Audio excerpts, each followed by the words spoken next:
Bon, on continue de décortiquer les questions. Vers quelle altitude Phoenix 2 a commencé sa rentrée atmosphérique? Ça, on l'a fait. Pour faire le numéro 1, tu n'avais pas le choix, dans le fond, de faire le numéro 2. Numéro 3, la variation de vitesse pendant le freinage aérodynamique. Donc, entre le moment où on entre dans l'atmosphère et le moment où les parachutes ouvrent.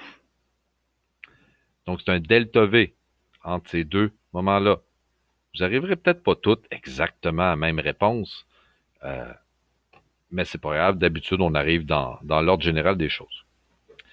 L'accélération moyenne, encore là, une fois que tu as déterminé ton point de départ du freinage et le moment où ça se termine, ben là, tu vas faire delta V sur delta T pour cette section-là.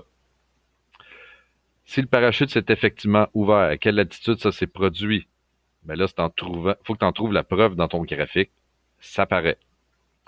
La variation de vitesse obtenue, c'est tout le temps que le parachute était encore en fonction après la sonde.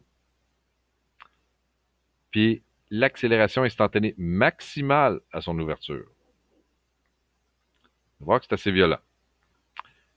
Question suivante. Si les rétrofusées se sont allumées, quand ça s'est produit, encore là, en regardant tes données, tu devrais détecter le moment où les moteurs entrent en fonction, de combien la vitesse a varié pendant qu'ils ont fonctionné, l'accélération instantanée maximale de leur allumage. Encore là, tu le vois dans le graphique, mais tu peux aussi le surligner dans tes données pour le trouver. Et à la fin, selon tous les critères qu'on voit en haut, est-ce que la sonde devrait être encore fonctionnelle? Expliquer pourquoi.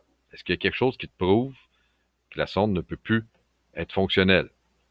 Puis s'il y a eu défaillance, selon toi, erreur de programmation, comme ça s'est déjà produit, ou défaillance mécanique? Est-ce qu'il y a quelque chose qui n'a carrément pas fonctionné comme c'était prévu?